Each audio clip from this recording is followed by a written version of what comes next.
નમસ્તે વિદ્યાર્થી મિત્રો, ગુડ મોર્નિંગ. વિદ્યાર્થી મિત્રો, ધોરણ 7માં SS ચેપ્ટર 7 પ્રાદેશિક સંસ્કૃતિનું ઘડતર, એની અંદર પહેલા ચેપ્ટરમાં ભારતમાં પ્રાંતીય ભાષાઓનો વિકાસ જોયો, બીજા ચેપ્ટરમાં ભારતના ઉત્સવો વિશે જોયું. હવે વિદ્યાર્થી મિત્રો, આગળ ભારતના ઉત્સવોમાં છેલ્લે આપણે ઓણમ જોયું હતું. હવે દિવાળી કેવી રીતે ઉજવવામાં આવે છે? તો દિવાળી એ વર્ષનો અંતિમ દિવસ છે. આસો વદ અમાસ વિક્રમ સંવતનો છેલ્લો દિવસ ઉજવાતો તહેવાર છે. એમ તો દિવાળી ગુજરાતી મહિનાઓ પ્રમાણે દિવાળી એમ તે વર્ષના છેલ્લા દિવસોમાં આવે છે.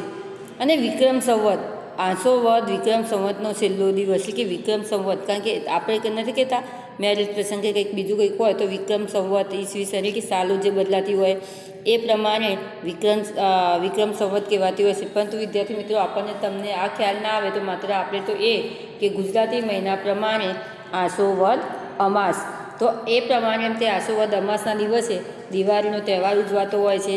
આ તહેવાર સાથે વાઘ બારસ, ધનતેરસ, કાળી ચૌદસ, નૂતન વર્ષ, ભાઈબીજ અને લાંબ પાંચમ વગેરે તહેવારો પણ જોડાયેલા છે. એમ તે દિવાળી સાથે કયા કયા તહેવારો જોડાયેલા છે ખાસ વિદ્યાર્થી મિત્રો? તો દિવાળી સાથે વાઘ બારસ, ધનતેરસ, કાળી ચૌદસ, નૂતન વર્ષ એટલે કે આપણું જે નવું વર્ષ કહેવામાં આવે છે તે, ભાઈબીજ અને લાંબ પાંચમ એમ તહેવારો જોડાયેલા છે. આ તહેવારો પ્રકાશના પર્વ તરીકે પણ ઓળખાય છે. ખાસ વિદ્યાર્થી મિત્રો, દિવાળી બીજા કયા નામથી ઓળખાય છે? તો દિવાળી પ્રકાશના પર્વ તરીકે. કેમ પ્રકાશના પર્વ તરીકે ઉજવાય છે? તો એનું કારણ એ છે કે દિવાળીમાં તમે જોજો, કોઈ ઘર એવું નહીં હોય કે જ્યાં દીવા નહીં મૂકવામાં આવે. દીવા હોય, લાઇટો હોય, ઘરની રોશનીથી આપણા ઘર શું થતા હોય, ઝળહળતા હોય. તો આના કારણે દિવાળીને પ્રકાશના પર્વ તરીકે પણ ઓળખવામાં આવે છે. હવે દુર્ગા પૂજા. પશ્ચિમ બંગાળમાં દુર્ગા પૂજાનું વિશેષ મહત્ત્વ છે. દુર્ગા દેવીના મહિષાસુર પરના વિજયની ઉજવણી દુર્ગા પૂજા ઉત્સવથી કરવામાં આવે છે. અહીંયા વિદ્યાર્થી મિત્રો, એમ તે દુર્ગા પૂજા કઈ જગ્યાએ ઉજવાય છે? તો દુર્ગા પૂજા એમ તે પશ્ચિમ બંગાળમાં દુર્ગા પૂજાનું વિશેષ મહત્ત્વ છે. પશ્ચિમ બંગાળ સાઈડમાં એમ તે દુર્ગા પૂજાનું મહત્ત્વ વધારે માનવામાં આવે છે. દુર્ગા દેવી મહિષાસુર પરના વિજયની મહિષાસુર નામનો જે રાક્ષસ હતો એના પર દુર્ગા દેવીએ વિજય પ્રાપ્ત કર્યો. આના પરથી દુર્ગા પૂજાનો ઉત્સવ ઉજવવામાં આવે છે. 10 દિવસ ચાલનારો આ ઉત્સવ છેલ્લા દિવસે વિશિષ્ટ અનુષ્ઠાન અને માતાજીની મૂર્તિના જન્મ વિસર્જન બાદ પૂર્ણ થાય છે. વિદ્યાર્થી મિત્રો, અહીંયા કેવી રીતના આપણી જેમ નવરાત્રિ હોય છે અને નવરાત્રિ પછી રાવણ દહન આવે, એ જ રીતે અહીંયા દુર્ગા પૂજાનું પણ છે કે 10 દિવસ ચાલે અને છેલ્લા દિવસે શું કરવામાં આવે છે? એમ તે ત્યાં છેલ્લા દિવસે વિશિષ્ટ અનુષ્ઠાન કરી અને શું કરતા હોય છે? માતાજીની જે આ મૂર્તિ છે એ મૂર્તિને જળમાં વિસર્જન કરતા હોય છે. આ ઉત્સવ મોટે ભાગે બધા જ રાજ્યોમાં નાના મોટા પાયે ઉજવવામાં આવે છે. એમ તે આ ઉત્સવ દુર્ગા પૂજાનો છે એ નાના મોટા પાયે બધા રાજ્યોમાં શું થાય છે? એને ઉજવવામાં આવતો હોય છે. નાતાલ. ઈસુ ખ્રિસ્તના જન્મદિવસ 25મી ડિસેમ્બરને ખ્રિસ્તી લોકો નાતાલ, ક્રિસમસ તરીકે ધામધૂમથી અને શ્રદ્ધાથી ઉજવે છે. કારણ કે વિદ્યાર્થી મિત્રો, નાતાલનો તહેવાર તો આપણે પણ કેવી રીતના ઉજવીએ છીએ? કારણ કે નાતાલ એ દિવાળી જેવો જ તહેવાર છે. કારણ કે અંગ્રેજી મહિનાઓ પ્રમાણે આપણો જે નાતાલનો છે, આપણી ગુજરાતી મહિના પ્રમાણે દિવાળી કરીએ તો સાદી ભાષામાં કહીએ તો નાતાલ એટલે કે અંગ્રેજી મહિના પ્રમાણે છેલ્લો દિવસ. અને એ રીતે એ લોકો શું કરતા હોય છે? ક્રિસમસ તરીકે એની ઉજવણી કરતા હોય છે. પરંતુ કઈ જ્ઞાતિ? ખ્રિસ્તી લોકો વધારે પડતા ઈસુ ખ્રિસ્તના જન્મદિવસ પરથી 25મી ડિસેમ્બરે ખ્રિસ્તી લોકો શું કરતા હોય? આ ક્રિસમસ ડે તરીકે 25મી નાતાલ ઉજવતા હોય છે. આ તહેવાર દરમિયાન ઘર તથા શેરીઓને ક્રિસમસ ટ્રી તથા અન્ય સુશોભનથી શણગારવામાં આવે છે. એમ તે આ તહેવારે ઘરમાં તથા શેરીઓમાં, કારણ કે આપણે સ્કૂલોમાં વધારે વિદ્યાર્થી મિત્રો કરીએ છીએ, આપણે ઘરે તો લગભગ ઓછા કરીએ છીએ, પરંતુ સ્કૂલોમાં હા એમની જ્ઞાતિવાળા ઘરે કરતા હોય છે ઈસુ ખ્રિસ્તમાં જે ખ્રિસ્તી લોકોને માનતા હોય તે. પરંતુ આપણા સ્કૂલોમાં, જો કે અત્યારે સ્કૂલ ચાલુ નથી એટલે અહીંયા આપણે આ વખતે નાતાલનું કંઈ કરી શકવાના નથી. નહીંતર શું કરતા હોય, ક્રિસમસનો ટ્રી બનાવેલ કે વૃક્ષ બનાવતા હોઈએ છીએ અને એને શણગારતા હોઈએ છીએ. એ સિવાય આપણે છેલ્લા દિવસે 31ના દિવસે નાસ્તો કરી અને એકબીજાને એન્જોય કરતા હોઈએ છીએ. અને ખાસ વિદ્યાર્થી મિત્રો કે આપણા ભારત સિવાયના બીજા બધા વિદેશોમાં પણ આ ક્રિસમસ ડે શું થાય, સૌથી વધારેમાં વધારે ઉજવવામાં આવતો હોય છે. આ દિવસે તેઓ ચર્ચમાં જઈ મીણબત્તી પ્રગટાવી પ્રાર્થના કરે છે. ખાસ વિદ્યાર્થી મિત્રો પરીક્ષામાં એ આવે કે ખ્રિસ્તી લોકો નાતાલના દિવસે કયું કાર્ય કરે છે, તો ખ્રિસ્તી લોકો નાતાલના દિવસે એમ તે ચર્ચમાં જઈ મીણબત્તી પ્રગટાવી અને શું કરતા હોય છે, પ્રાર્થના કરતા હોય છે અને એકબીજાને ભેટ આપતા હોય છે. એમ તે એકબીજાને શું કરતા હોય, કંઈક ના કંઈક ગિફ્ટ આપતા હોય છે. 1 જાન્યુઆરીના દિવસે તેઓ નવા વર્ષ તરીકે ઉજવે છે. જેમ આપણે બેસતા વર્ષના દિવસે નવું વર્ષ તરીકે ઉજવીએ છીએ, એમ આ ખ્રિસ્તી લોકો જે છે એ 1 જાન્યુઆરી આવે તો એ દિવસે નવા વર્ષ તરીકે તેની ઉજવણી કરતા હોય છે. મહોરમ, હઝરત મોહમ્મદ પયગંબર સાહેબના દોહિત્ર શહીદીની યાદમાં મુસ્લિમો મહોરમને શોક દિવસ તરીકે ઉજવે છે. ખાસ વિદ્યાર્થી મિત્રો મહોરમની ઉજવણી કેવી રીતે કરવામાં આવે છે, તો એમના શું હોય છે, જેમ આપણા ગુરુ હોય એમ આપણું જે ધાર્મિક પુસ્તક રામાયણ અને મહાભારત છે, એમ એમના ગુરુ જે હઝરત મોહમ્મદ પયગંબર સાહેબ છે એ દોહિત્રીની શહીદીની એટલે એમની જ શહીદીની યાદમાં, એ જ્યારે પોતે શહીદ થઈ ગયા તો એની યાદમાં આ મુસ્લિમો જે છે એ મહોરમ તરીકે શોકનો દિવસ, ઉલ્લાસનો દિવસ નહીં, શોક એટલે કે પોતે ગમગીન દિવસ જે કહેવામાં આવે એ રીતે શું કરતા હોય છે, ઉજવતા હોય છે. આ દિવસે તાજિયા કાઢવામાં આવે છે. મુસ્લિમો કાળા રંગના કપડાં પહેરી શોક પ્રદર્શિત કરે છે. એમ તે મહોરમના દિવસે એ લોકો શું કરતા હોય છે, તાજિયા. ખાસ વિદ્યાર્થી મિત્રો તમારી પરીક્ષા માટે પણ આવે કે મહોરમના દિવસે મુસ્લિમો ખાલી જગ્યા કાઢે છે તો તાજિયા કાઢે છે, એટલે કે જુલુસ બાર શેરીઓમાં ફરતા હોય છે અને એ દિવસે શોક બતાવી અને કેવા કપડાં પહેરતા હોય છે, કાળા કપડાં પહેરી અને એ લોકો તાજિયા કાઢતા હોય છે. કારણ કે વિદ્યાર્થી મિત્રો આપણે વાઘ બકરી હોય કે મહોરમ હોય તો આવી બધી રજાઓ જોતા હોઈએ છીએ, પણ એ કેવી રીતે કોની યાદમાં મનાવવામાં આવે એ જોતા નથી. તો ખાસ મહોરમ છે એ હઝરત મોહમ્મદ પયગંબર સાહેબના શહીદીની યાદમાં મનાવવામાં આવે છે. આ દિવસ શોક તરીકે ઉજવવામાં આવે છે અને આ દિવસે તાજિયા કાઢવામાં આવે છે. અને મુસલમાનો આ દિવસે કેવા કપડાં પહેરતા હોય છે, કાળા રંગના કપડાં પહેરતા હોય છે. હવે ઈદ, ઇસ્લામ ધર્મમાં 2 ઈદ માનવામાં આવે છે, ઈદ ઉલ ફિત્ર અને ઈદ ઉલ અઝા. ઈદ ઉલ ફિત્ર અને ઈદ ઉલ અઝા, તો આ રીતે 2 ઈદો આવે છે. ઈદ ઉલ ફિત્ર રમઝાન ઈદ તરીકે પણ ઓળખાય છે. પવિત્ર રમઝાન માસના રોજા ઉપવાસ પૂરા થયા પછી રમઝાન ઈદના દિવસે મુસ્લિમો સાથે નમાઝ પઢે છે અને નમાઝ બાદ એકબીજાને ભેટી ઈદની મુબારકી આપે છે. ખાસ વિદ્યાર્થી મિત્રો વર્ષમાં મુસલમાનોના 3 તહેવારો મહોરમ અને ઈદ. તો મહોરમ 1 આવે અને ઈદ કેટલી આવતી હોય છે, એમની 2 આવતી હોય છે. પહેલી ઈદમાં શું આવે, ઈદ ઉલ ફિત્ર, તો એની અંદર એ લોકો રમઝાન ઈદ તરીકે ઉજવવામાં આવે છે અને રમઝાન ઈદમાં એ લોકો રોજા એટલે કે જે ઉપવાસ કરતા હોય અને ઉપવાસ પૂરા થયા પછી આ જે મુસલમાનો છે એ નમાઝ પઢે અને નમાઝ પઢ્યા પછી એકબીજાને શું કરતા હોય, ઈદની મુબારક દેવા માટે ભેટતા હોય છે. જ્યારે ઈદ ઉલ અઝા એટલે કે બલિદાનની ઈદ, આ ઈદ પવિત્ર હજ મક્કામાં આવેલ પવિત્ર કાબાની યાત્રા સાથે જોડાયેલી છે. માત્ર એક જ ઈદ જે રમઝાન ઈદ તરીકે આવે એમાં એ લોકો નમાઝ પઢી અને એકબીજાને શું કરે છે, ભેટી અને એકબીજાને મુબારક આપે છે. પરંતુ ઈદ ઉલ અઝા એ બલિદાનની ઈદ કહેવામાં આવે છે. મહોરમની જેમ એને બલિદાનની ઈદ કહેવામાં આવે છે અને આમાં મક્કામાં આવેલ પવિત્ર કાબાની યાત્રામાં, એમ તે મક્કામાં આવેલી જે પવિત્ર કાબાની યાત્રા જે છે ત્યાં શું થતા હોય છે, આ લોકો એમ તે ત્યાં જોડાયેલા હોય છે અને ત્યાં જતા હોય છે. તો ખાસ વિદ્યાર્થી મિત્રો આપણે જોઈ ગયા કે મુસલમાનોના 2 તહેવારો મહોરમ અને ઈદ, ખ્રિસ્તીઓનો એક નાતાલ.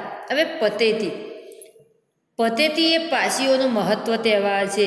ખાસ વિદ્યાર્થી મિત્રો નાતાલ ખ્રિસ્તીઓનો તહેવાર છે, જ્યારે પતેતી એ કોનો તહેવાર છે? પારસીઓનો તહેવાર છે.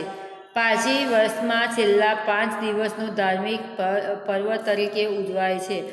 એમ તે પારસી વર્ષમાં છેલ્લા 5 દિવસો ધાર્મિક પર્વ તરીકે ઉજવે છે.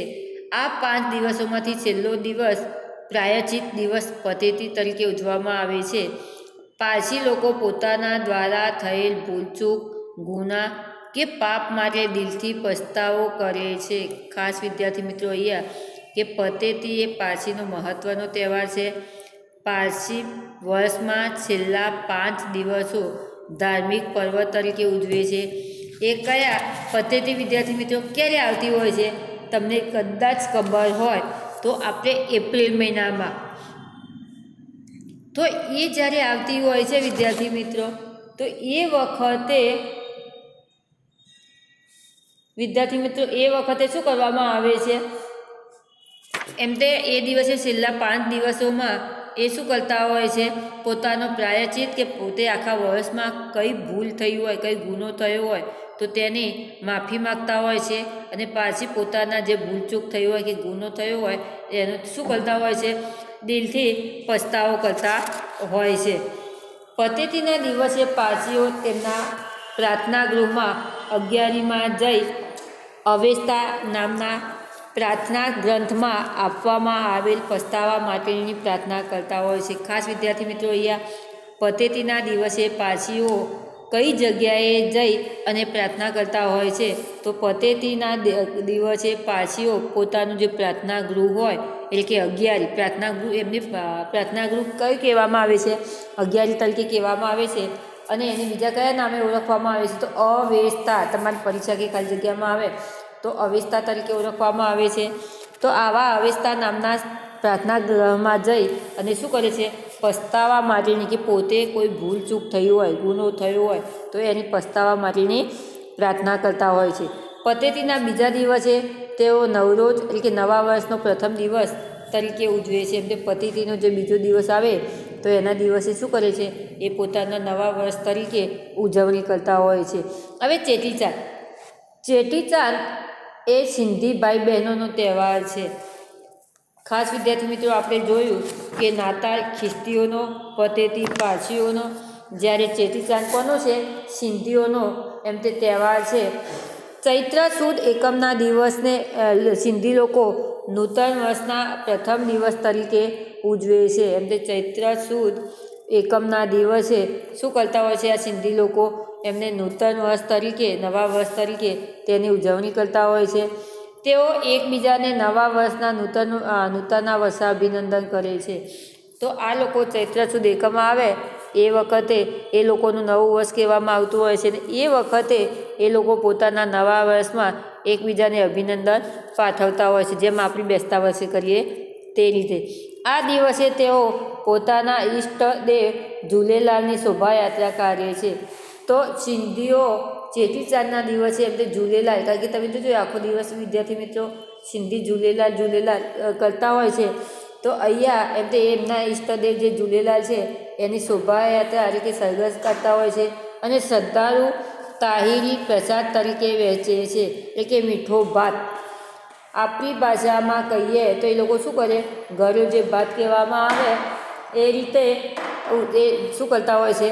એ પ્રસાદી બનાવી અને વેચતા હોય છે. જો વિદ્યાર્થી મિત્રો તમે જાઓ કદાચ ખાલી માત્ર કાળુપુરમાં ને એમાં જાઓ તો પણ તમને એવું લાગશે કે એ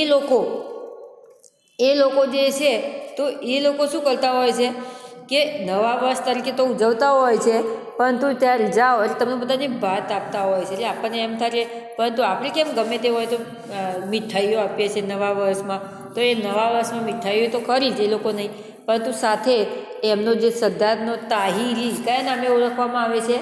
તાહીરી તરીકે ઓળખવામાં આવે છે. તો તાહીરી તરીકે એ મીઠો ભાત આપતા હોય છે. હવે ગુજરાતના ઉત્સવો. ગુજરાતના ઉત્સવો કયા કયા છે તે વિદ્યાર્થી મિત્રો જોઈએ તો ગુજરાતના ઉત્સવોમાં નવરાત્રિ, કારણ કે આપણા ઉત્સવોમાં તો તમને સમજાવવાની વિદ્યાર્થી મિત્રો ખાસ જરૂર નથી, કારણ કે નવરાત્રિ વિશે પણ તમે વાકેફ છો, ઉત્તરાયણ વિશે પણ વાકેફ છો, રથયાત્રા વિશે પણ વાકેફ છો અને મેળાઓ વિશે પણ વાકેફ છો. છતાં આપણે સમજી લઈએ કે ગુજરાતના ઉત્સવો કયા કયા છે. તો નવરાત્રિ આસો સુદ એકમથી આસો સુદ નોમ સુધીના દિવસોને નવરાત્રિ તરીકે ઉજવવામાં આવે છે. એમ તે આસો મહિનાના એકમથી આસો મહિનાની નોમ સુધી કયા નામે ઓળખવામાં આવે છે?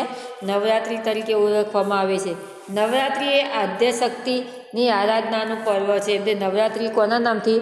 આદ્યશક્તિ માં જગદંબાની આરાધના કરવામાં આવે છે. આ 9 દિવસો દરમિયાન લોકો મા દુર્ગાનું પૂજન કરે છે. જો નવરાત્રિમાં આપણે આગળ આવ્યું કે નવ દુર્ગાનું પૂજન, તો એ રીતે એમ તે મા દુર્ગાનું શું કરવામાં આવે છે? પૂજન કરવામાં આવે છે. દુર્ગા કેમ કહેવામાં આવે છે વિદ્યાર્થી મિત્રો? કારણ કે મા જગદંબાને નવ રૂપે ઓળખવામાં આવે છે. આના કારણે તેનું નામ શું આપવામાં આવે છે? દુર્ગા રૂપ નામ આપવામાં આવેલું છે. નવરાત્રિમાં ગરબા અને દાંડિયા રાસ રમાય છે. ગરબા એ ગુજરાતીની આગવી ઓળખ છે. એમ તે નવરાત્રિમાં લોકો સાંજે શું કરતા હોય છે? ગરબા, દાંડિયા રાસ એટલે કે ગરબા ગાતા હોય છે. અને આપણા જે નવરાત્રિના ગુજરાતના ગરબા છે એ વિશ્વમાં પણ પ્રખ્યાત છે અને એ આ ગુજરાતની આગવી ઓળખ તરીકે જાણીતા છે. હવે ઉત્તરાયણ એ સૂર્યનું ધન રાશિમાંથી મકર રાશિમાં આવવું એટલે કે ઉત્તરાયણ કે મકર સંક્રાંતિ તરીકે પણ ઓળખાય છે. વિદ્યાર્થી મિત્રો, અહીંયા ઉત્તરાયણને શું કહેવામાં આવે છે?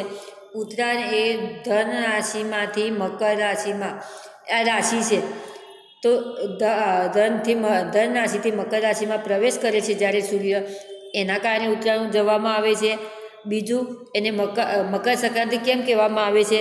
ખાસ વિદ્યાર્થી મિત્રો તમારે પ્રશ્ન આવે કે ઉત્તરાયણને મકર સંક્રાંતિ કેમ કહેવામાં આવે છે? તો ધન રાશિમાંથી મકર રાશિમાં સૂર્યનો પ્રવેશ કરે છે, આના કારણે ઉત્તરાયણ એ મકર સંક્રાંતિ તરીકે ઓળખવામાં આવે છે. ઉત્તરાયણના દિવસે લોકો સવારથી જ પતંગ ચગાવતા હોય છે. એની સાથે તલ અને ચીક્કી ખાતા હોય છે. ઊંધિયું ને જલેબી બનાવીને ખાતા હોય છે. અને ખાસ વિદ્યાર્થી મિત્રો, આ ઉત્તરાયણ જે છે એ તારીખ પ્રમાણેનો તહેવાર છે. ઇંગ્લિશ પ્રમાણે તારીખ તમારે જોજો, ઉત્તરાયણનો તહેવાર જે છે એ તમારા શિડ્યુલ પ્રમાણે કોઈ દિવસ આગો પાછો નહીં આવે, કારણ કે આપણે તારીખ પ્રમાણેનો તહેવાર છે. આના કારણે હા, તિથિ પ્રમાણેનો તહેવાર હોય તો તમારે કેવું હોય? લાંબા ટૂંકા આપણી દિવાળી હોય તો વચ્ચે અધિક મહિનો આવી ગયો તો એક દિવાળી 1 મહિનો લેટ થઈ. પરંતુ ઉત્તરાયણ એક એવો તહેવાર છે કે જે તારીખ પ્રમાણે આવતો હોવાથી એ જે ટાઈમે આવતો હોય એ ટાઈમે જ આવે છે. હવે રથયાત્રા, જગન્નાથપુરીની રથયાત્રાની જેમ ભારતના વિવિધ ભાગોમાં અષાઢ મહિનાની સુદ બીજના દિવસે જગન્નાથની રથયાત્રા નીકળે છે. વિદ્યાર્થી મિત્રો, આપણે જગન્નાથની રથયાત્રા પુરી વિશેની સૌ પ્રથમ ભારતના ઉત્સવોમાં જોઈ ગયા, પરંતુ તેની સાથે સાથે આપણે ગુજરાતની વાત કરીએ તો ગુજરાતમાં પણ આપણી રથયાત્રા, એમાં અમદાવાદની સૌ પહેલી કઈ રથયાત્રા? પુરીની રથયાત્રા, એના પછી આપણી અમદાવાદની રથયાત્રાનો નંબર આવે છે. પરંતુ અત્યારનો સમય વિદ્યાર્થી મિત્રો એ છે કે દરેક જિલ્લાઓમાં એટલે કે દરેક સ્થળોમાં લોકો શું કરતા હોય છે? જગન્નાથની રથયાત્રા કાઢતા હોય છે. તો અષાઢ મહિનાની સુદ બીજમે રથયાત્રા ક્યારે ઉજવવામાં આવે છે? તો અષાઢ મહિનાની જે સુદ બીજ આવે એના દિવસે એમ તે રથયાત્રા કાઢવામાં આવે છે. જેમાં અમદાવાદમાં નીકળતી રથયાત્રા સવિશેષ આકર્ષક છે. એમાં સૌથી વધારે મોટી ગુજરાતમાં અમદાવાદની રથયાત્રા છે. આ રથયાત્રામાં હાથી, ઘોડા, અખાડા, સાધુ સંતો સહિત લાખોની સંખ્યામાં લોકો ભાગ લે છે.